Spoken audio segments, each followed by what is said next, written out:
Hey there, everybody. How you doing? So Andrew Anderson here, and today I'm going to show you how I do my beef jerky. I've been doing this for, God, I don't even want to tell you how many decades, but quite a few. So what I've got here is you can use pretty much any lean cut of meat, and this happens to be on a sirloin tip, and it's pretty, you want something that's lean. It's got a little bit of fat in there, but that's okay. We'll trim this off. And this was $6.28 a pound. So if you buy real beef jerky that's not full of crap, it's going to cost you anywhere from $30 to $80 a pound, cheapest.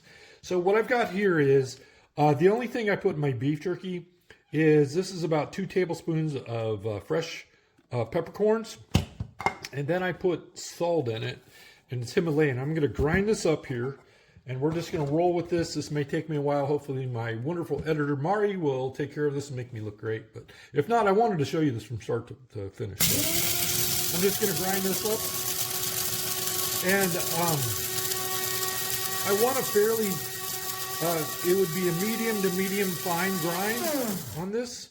And it's just easier to do this in a processor here. Let me unplug this, because we don't want any accidents, do we?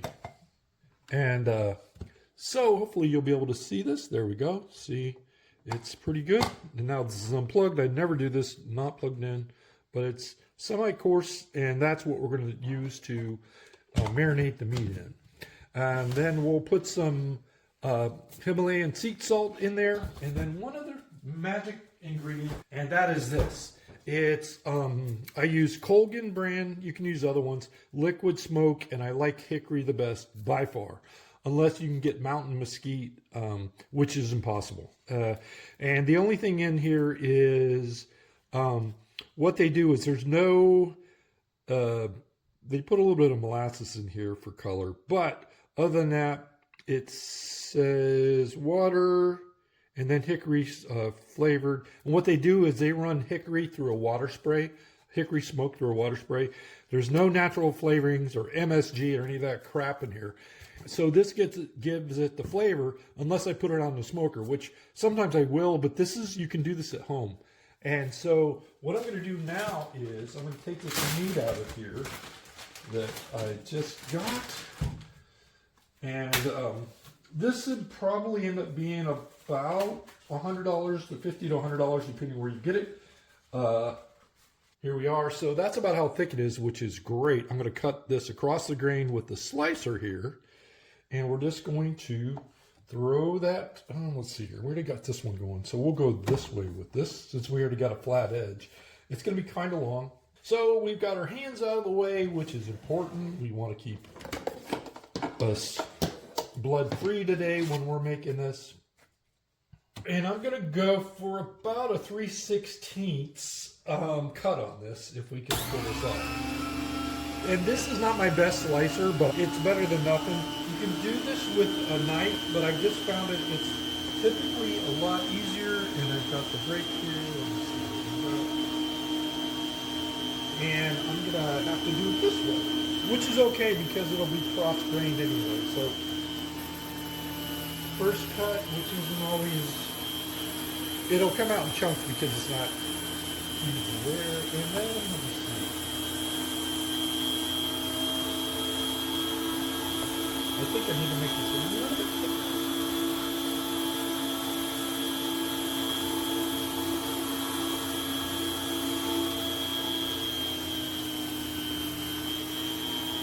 And that's about perfect right there. If you can see that. And so I'm just going to slice this up, and then I'm going to marinate it in the salt, which you absolutely need so it doesn't go bad, the pepper, for about 10 hours or so, and then I'll put this on a dryer. And you can do this in the oven if you want, or if you have a dehydrator. The thing of it is, you want to keep your temperature down so you can keep the enzymes in, and you can even lay this out in the sun. So the first thing we're going to do here is just keep on cutting away. We'll let the blade cut. You don't want to rush this.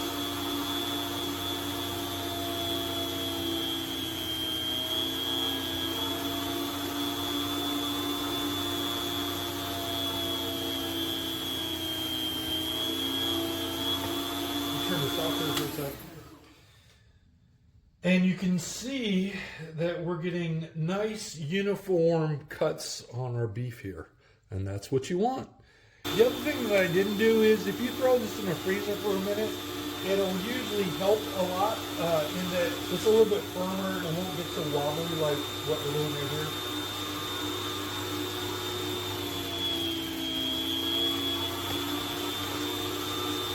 And I'm actually going to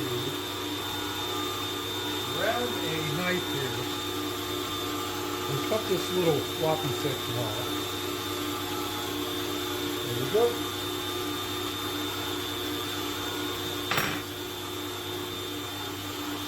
Definitely should have put this in a freezer. So this is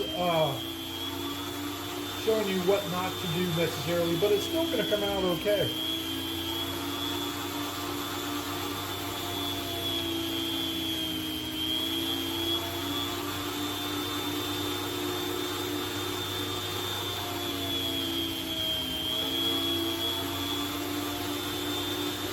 And then what I'm going to do is, we don't want fat on here, so I'm going to cut this section off here a little bit.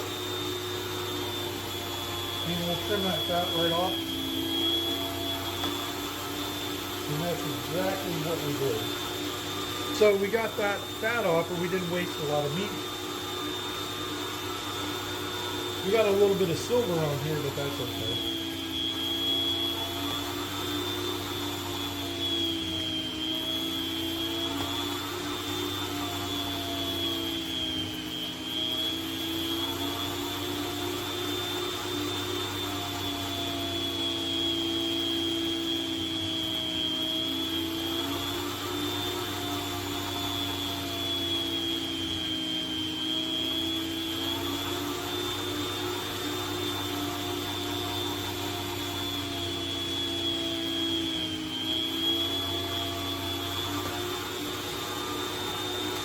And I've got a little pusher block in here, which I'm going to need so that when you're pushing, you don't get your fingers into the blade.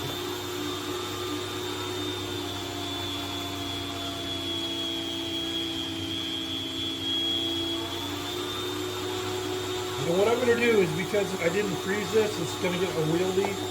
I'm going to go with this right here.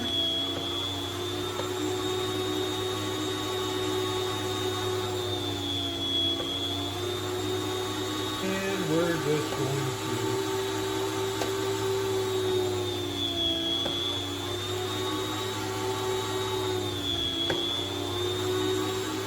now I'm getting little chunks here, so flip this back around. And the beautiful thing about this is it's kind of hard to screw up. It really is. You can do this pretty much any way that you want to, and as long as you don't get your meat too thick, you're good.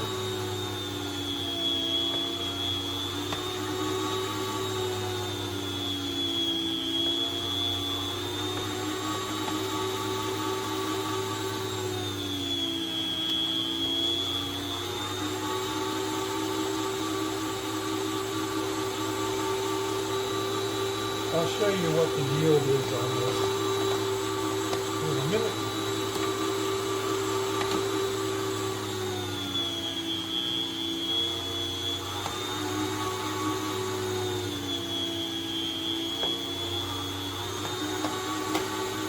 What I'm going to do now is flip this around.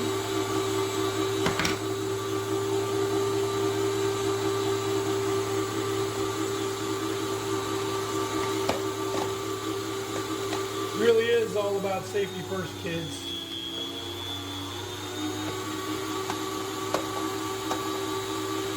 I'm sure there's some cannibals out there that wouldn't mind a little bit of blood on it, but it's not gonna.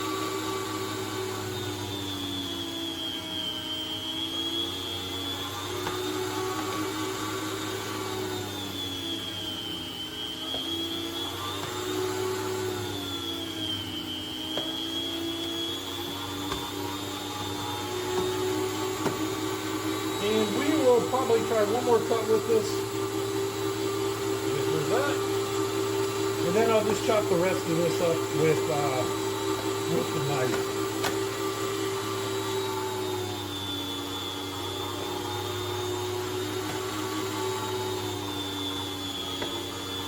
we might get lucky this.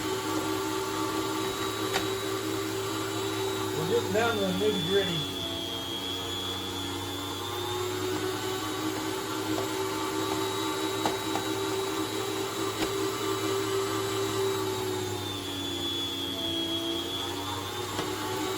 That's almost thick enough, thin enough to do. I don't know if I can get one more cut out of this or not. We'll push our luck, right? And I did. All right, so that's that. Now I have to flatten this all out, but that was, or this is the yield on it.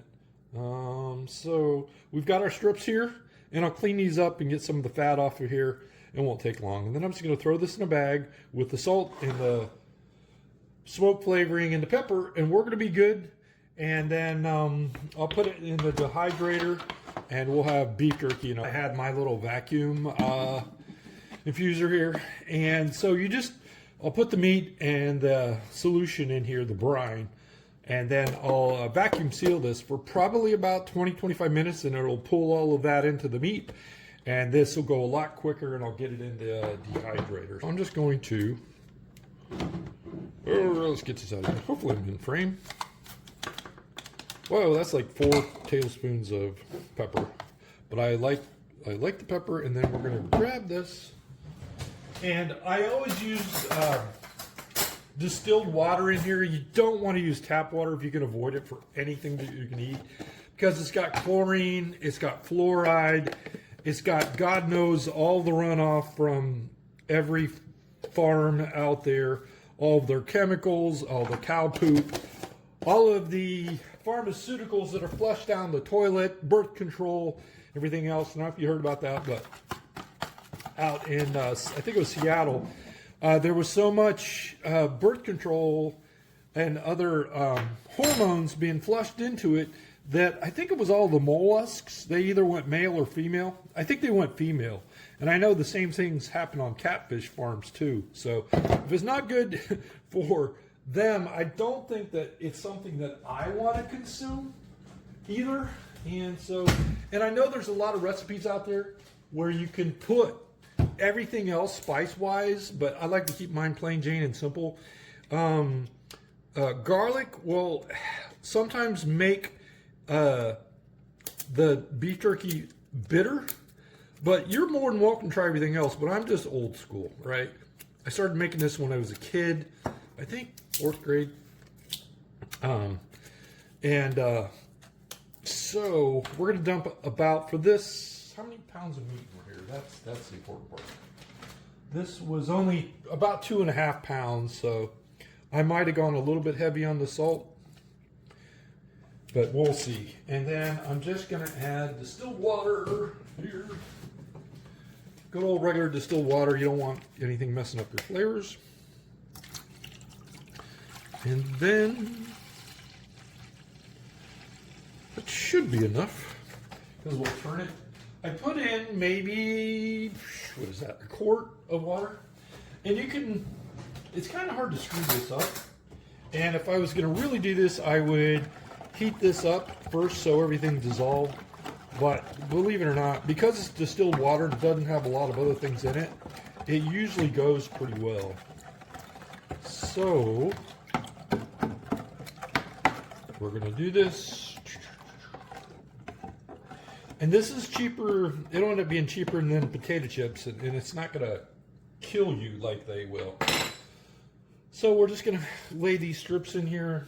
I don't have my gloves on this time, but that's okay, because I just washed my hands. We'll put these in here.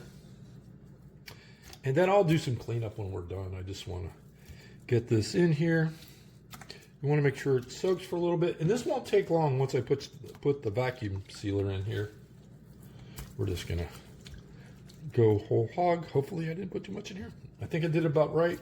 I've only done this probably hundreds of times, hundreds and hundreds of times. So we're good there. And then I'll get the vacuum sealer out. I'm gonna put this over here so you can see this. And gosh, I hope I'm in frame. Yep, it looks like it. I'm not paying attention there. I don't have a camera woman or man helping me out here today. So that's it. And then I'm gonna let this set. If if I don't put the vacuum on here, it'll go a lot quicker. But usually, like I said, a half hour is plenty. Don't let it go too long because it will absorb everything that's in there. It'll taste so salty or peppery or smoky. It's not even funny. So there's that, and that's it for this one. And I'll maybe show you laying it into the dryer here. Okay, so we've got them laid out in strips here. Took them out of the brine. It's been in here for maybe 20 minutes. Got 4 stacks. So I don't know how many pieces I got here. 1, 2, 3, 4, 5, 6, 7, 8, 10. Maybe close to 20. So we'll have 80 pieces for 15 bucks. So there you go. It's at least $1.50, $2 a piece these days. And this is an old American harvester that I don't even want to tell you how old it is. I think it's probably, I got this and it's been, when I got it, it was old. Maybe not, but 30, 40 years old. These are great. They last forever, at least the old ones do. So, and I've got it set on about 110 degrees. I don't want to cook it, I just want to dry it out. And that's where, if you go much higher than that, the enzymes will get destroyed. And here's the finished product. I have a nice bag, probably about a pound's worth out of this, and maybe a pound and a half. It's all good. I've got like approximately 80 pieces. Kind of crazy. That's it.